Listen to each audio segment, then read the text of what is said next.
തിരികെ വാർത്തകളിലേക്ക്. മലപ്പുറം മേലാറ്റൂരിൽ ഹരിതകർമ്മസേനയുടെ മാലിന്യ സംഭരണ കേന്ദ്രത്തിൽ അഗ്നിബാധ. റെയിൽവേ പാതയോട് ചേർന്ന ഹരിതകർമ്മസേനയുടെ മാലിന്യ സംഭരണ കേന്ദ്രത്തിലാണ് തീപിടുത്തമുണ്ടായത്. അരുൺ അമൃതനാഥ് വിവരങ്ങൾ നൽകും. അരുൺ, എങ്ങനെയാണ് തീ അണയ്ക്കാനുള്ള ശ്രമങ്ങൾ നടക്കുന്നുണ്ടോ? ദൃശ്യങ്ങളിൽ വലിയ തീപിടുത്തമാണല്ലോ. മേലാറ്റൂരിൽ വൻ തീപിടുത്തം മാലിന്യ കൂമ്പാരത്തിനാണ്.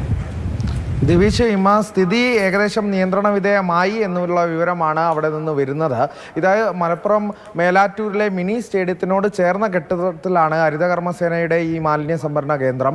അവിടെയാണ് ഇത്തരത്തിലൊരു തീപിടുത്തം ഉണ്ടായത്. ദിവിഷ് പറഞ്ഞ പോലെ തന്നെ വലിയ രീതിയിൽ തീ ആളിപ്പടരുന്ന ഒരു സാഹചര്യം ഉണ്ടായി. പുക വലിയ രീതിയിൽ ഉയർന്നു. അങ്ങനെ അഗ്നിരക്ഷാ സേനയും നാട്ടുകാരും ചേർന്നാണ് തീ അണയ്ക്കാനുള്ള ഒരു ശ്രമം നടത്തിക്കൊണ്ടിരുന്നത്.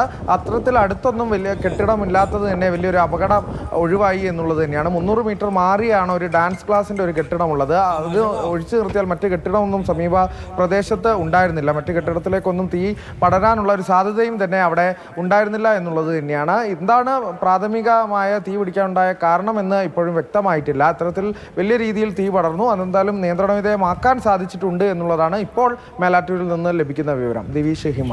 ശരി.